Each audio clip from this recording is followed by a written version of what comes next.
Right, magandang araw mga kapatid. So may dinala dito sa atin na MIUI. Hindi ko alam kung totoo ha, pero gumastos na daw ito ng 11,000, almost 11,000. Pero hindi umandar ng maganda at hindi umaandar ito. Hila-hila pa nga, umatali pa. Ayan. So try nating paandarin, isa-isahin natin kung anong nangyari. Check natin at kung bakit umabot ng 11,000 ang ginastos ni boss. Alalaman natin yan. Stay tuned kapatid. Lang yung andar pero hindi ano. Okay. Hindi ano. Sige daw, isus mo na. Stop natin. Dito ako konti para hindi makita yung anino mo. Ayan. Oh, tigas naman ito. Bagong black. Bagong black, bagong ano. O ayan. Bago. Nakatap na.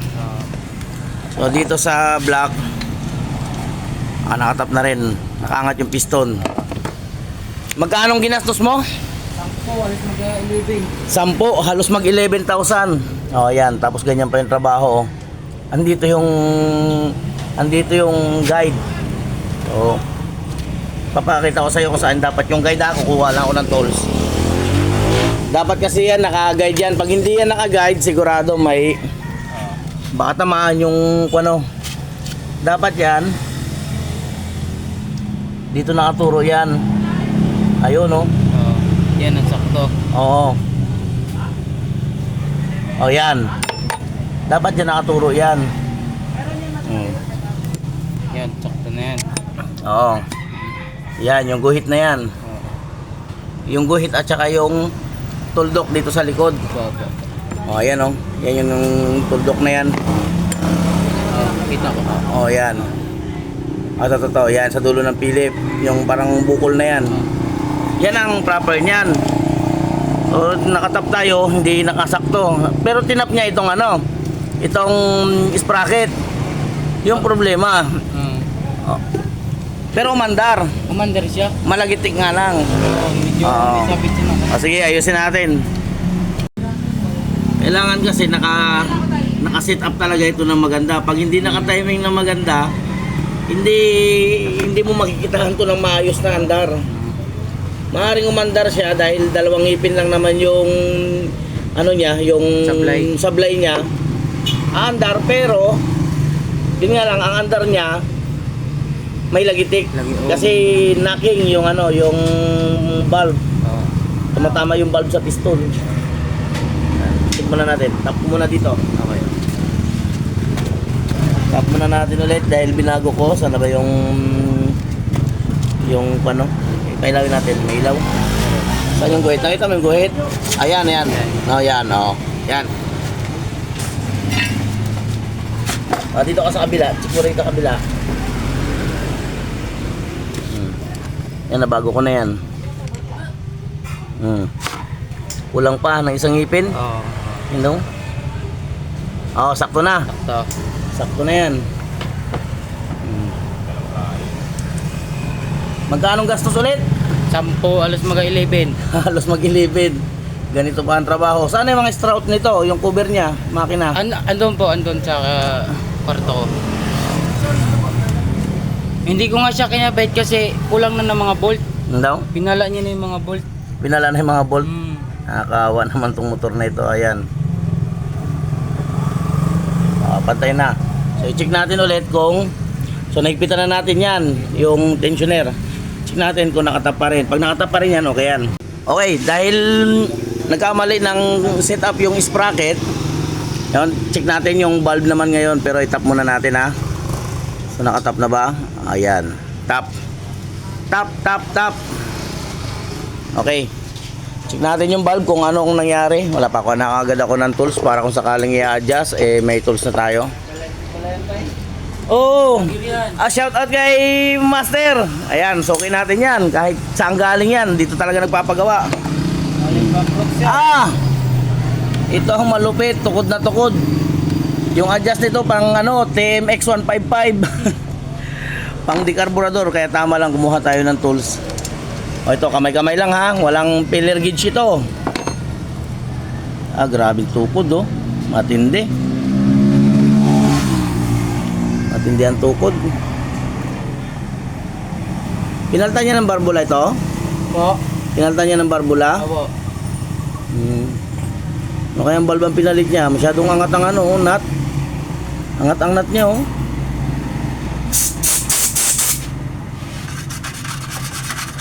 Oh, yan. Kamay lang yan, kamay. Hindi na yan ginamitan ng filler gauge. Ayun. Oh, yan. Ano yan? Taas. Dalawa. Walang ka-clearance, oh. Kahit kunti. Walang ka-clearance. Masyado lang angat yung nut. Ayan, oh, bakit angat yung nut nito? Siguro baka mahaba yung baka maiksi yung valve na nilagay ng ano ating gumawa. Oh, ito mga kapatid, wala tong filler gauge pero wag nyo tong gagayahin. Kung iba man ang masasabi ninyo dahil di ko ginamitan ng filler gauge, nasa sa inyo na lang po yan. Okay.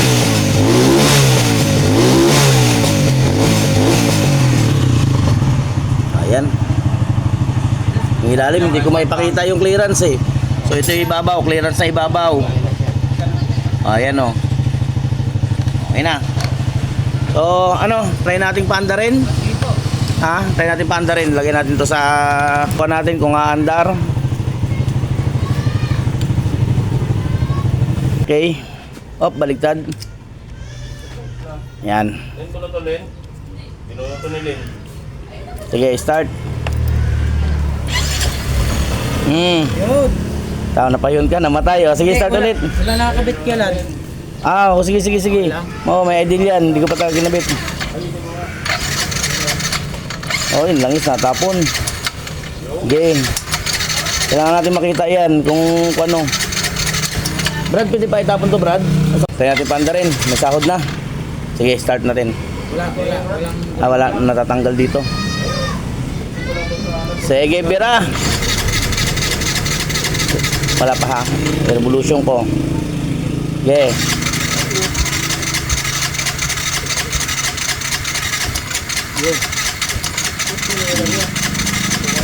Hindi kaya baluktot ang barbula nito. Walang kickstarter to, no? Wala. Kunin ko yung charger. Parang baluktot ang barbula nito, Mega. Pa-charge muna natin ng konti pa. So kapag ini-injectan ko siya ng gasoline dito, pinaprime ko siya ng gasoline, pag tinanggal natin itong injector tapos lalagyan natin ng gasolina sa loob, umaandar siya. Pero yung andar niya, grabing usok. Matinding usok, ayun oh. May usok-usok pa. So tingin ko babaklas ulit tayo ng cylinder head nito. Yan.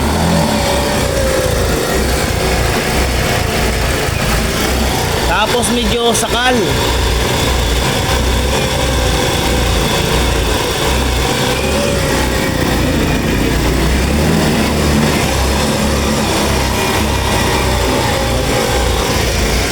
Medyo ano siya, parang hindi balanse yung kanyang acceleration sa andar. Para siyang lunod.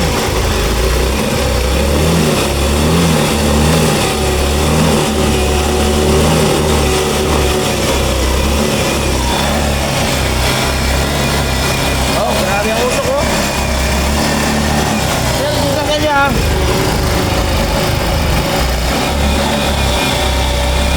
As you can see kapatid, talagang umuusok yung kanyang block, umuusok yung kanyang tambucho.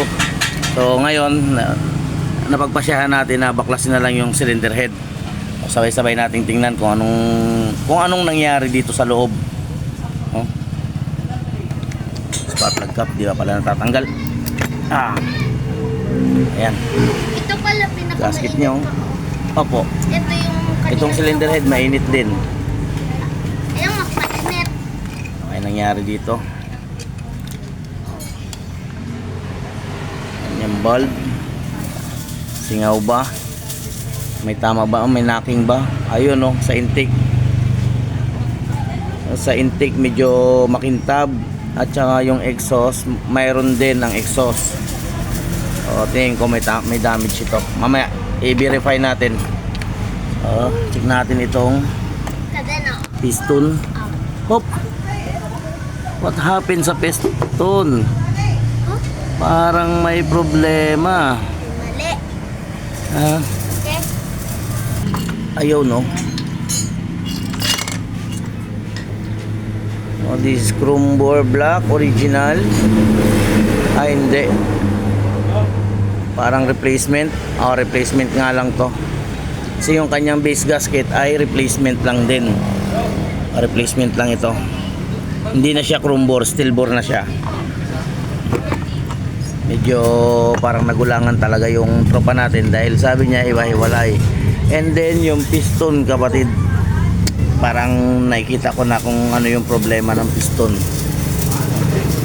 So knocking talaga. Ayun o, kitang kita. Makita nyo na? Knocking talaga. Kaya possible na ang intake nito ay damage. Yan.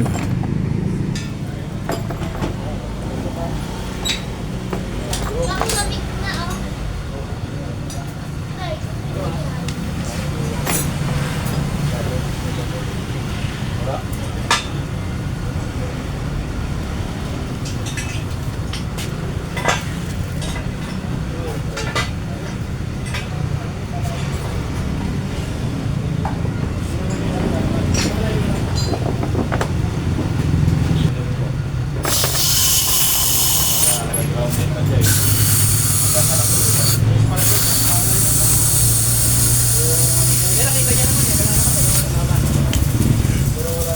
Okay siya, okay. Okay, kanina nag-liquid test tayo, sinamahan pa natin ng pressure, hindi sumingaw. Pero ako kasi hindi talaga ako panatik ng ganun eh, dahil may mga chance na minsan nababarahan lang yung singaw ng ng carbon. So nag-actual test tayo. Kaya iba pa rin talaga yung actual. Ayan. Dito sa actual, dito natin nakita yung clearance. Ayan, napapakita ko ha. May clearance dito sa gilid. So apat ng ngipin yung adjust niya, ayan oh. So bumuka ng konti. Apat ng ngipin yung adjustment niya, yung lihis. Ayan oh. Iniikot mo, kitang-kita yung bingkong. O yan. Nagbe-baby. So hindi lang yan, pati exhaust may tama din. Kasi imaginein mo kanina tukod yon, adjust natin, tapos tukod na, lihis pa ng apat ng ngipin. So expected talaga na may hindi magandang mangyayari sa valve. So pinalitan na natin ng bagong valve. Ayan. Pero replacement lang to kapatid, yung hollow brand lang ito. Hindi ko lang alam kung matibay yan. Pero at least pinalitan na natin dahil yung valve niya baluktot na talaga. Alright, kinabit na natin. Gusto kong ma-witness natin ng sabay-sabay yung pagpapandar. Ayan, so okay na rito. Tambucho, kinabit na.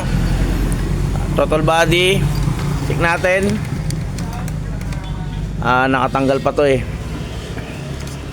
Lagyan natin ng charger muna.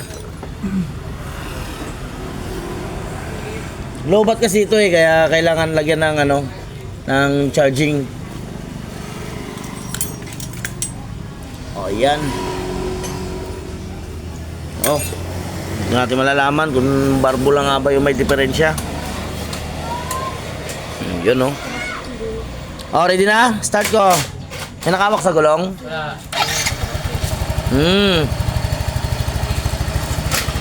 Yun. Mike, oh, may customer. Sok. Ron. Ayan, tingin daw. So yung usok na yan, kasi di ba sabi mo nalagyan ng ano to, diesel? Diesel. Crudo. Oh, ayan na. So yung valve niya kasi, paano andar? Ibaluktot. Dahil sa lihis na timing, bumaluktot yung valve, so hindi na umandar. Oh, ito, ang ganda na ng tunog, oh. Mali, gumawa ng una. Wala. Magkano inabot sa una? 11. 11,000. Replacement ang block, replacement ang piston. Tapos malamang replacement din ng ring. Pero umabot daw ng 11,000. Sorry sorry lang. Ano masasabi mo sa kanya, boss? Isang bili. Hindi pwede. Okay na ngayon.